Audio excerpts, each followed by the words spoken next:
பிரெண்ட்வுட்ஸ் நேயர்களுக்கு வணக்கம். கிட்டத்தட்ட 108 கோடி ரூபாய் மதிப்புள்ள உயர் ரக கஞ்சா இருக்குதுல்ல, இதை இலங்கைக்கு கடத்தப்படும் போது 2024 மார்ச் 5ஆம் தேதி இந்திய கடலோர படையினர் என்ன பண்றாங்க, கையகப்படுத்துறாங்க. ஸோ இது சம்பந்தப்பட்டவங்க எல்லாரும் விசாரணை பண்ணும்பொழுது யாரு இதை செஞ்சிருப்பா அப்படின்னும் பொழுது கோயம்புத்தூரை சேர்ந்த ஜான் பிரிட்டோ தான் இந்த கும்பலுக்கு தலைவராக இருக்கிறாரு அப்படின்னு திடுக்கிடும் தகவல் வருது. யார் இந்த ஜான் பிரிட்டோ அப்படின்னா, ஆதவர்ஜுனா ஒய்ஃப் இருக்கிறாங்களே டெய்சி, அவங்களுடைய தாய் மாமா தான் இந்த ஜான் பிரிட்டோ அப்படின்றது தெரிய வருது.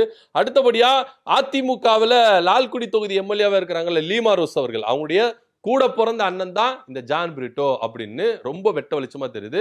அது மாத்திரம் இல்லாம இந்த விவகாரத்தில் ஆதவர்ஜுனாவுக்கு சம்பந்தம் இருக்குதா இல்லையா அப்படின்றதா ஒரு பெரிய கேள்விக்குறியாவே இந்த நகர்வுகள் நகர்ந்தது. ஆனா இதை திட்டவட்டமா மறுத்திருக்கிறாங்க. ஜான் பிரிட்டோவுக்கும் ஆதவர்ஜுனாவுக்கும் எந்தவித சம்பந்தமும் இல்லை அப்படின்னு சொல்லப்படுது. இருந்தாலும் திமுக ஐடி விங் செய்தி வெளியிட்ட பயங்கரமான ஒரு விஷயங்கள் இப்ப பூதாகரமா கிளம்பி இருக்கு. ஏன்னா தாவேகாவுக்கு ஆதவர்ஜுனா எந்த அளவுக்கு ஒரு பொருளாதார ரீதியாகவும் மற்ற எல்லா ரீதியாகவும் சப்போர்ட்டிவா இருக்கிறாரு. அப்போ தூய சக்தின்னு சொல்றாங்களே, போதைப் பொருள் கலாச்சாரம் தமிழ்நாட்டில் பெருகினால்தான் சட்ட ஒழுங்கு பிரச்சனை, மற்ற எல்லா பிரச்சனைக்கும் காரணம் சொல்றாரு ஆதவர்ஜுனா. தன்னுடைய சொந்த குடும்பத்தில் இருக்கிறவங்களே இந்த போதைப் பொருள் கடத்தல் கும்பலின் தலைவராக இருக்கிறாருன்றது ஆதவர்ஜுனாவுக்கு தெரியாம இருக்குமா அப்படின்னு ஒரு பெரிய கேள்விக்குறியாவும் மக்கள் மத்தியில எல்லாருக்கும் இருக்குது.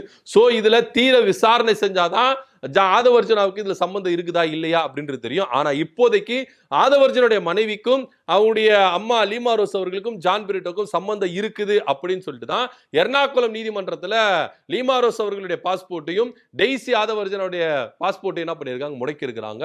ஸோ இதுக்கப்புறம் இந்த வழக்கு அடுத்த கட்ட லெவலுக்கு போக போகுது அப்படின்றது இருக்குது. இதனிடையில ஆதவர்ஜுனா தலை இங்க பயங்கரமா உருளுது இந்த போதைப் பொருள் கடத்தல் விஷயத்துல அப்படின்றது தான் இங்க பேசும் பொருளா இருக்குது. இதுல யாருக்கு தொடர்பு இருக்கும் அப்படின்றது நீங்க என்ன நம்புறீங்கன்றதை கீழே கமெண்ட் பண்ணுங்க. நன்றி, வணக்கம்.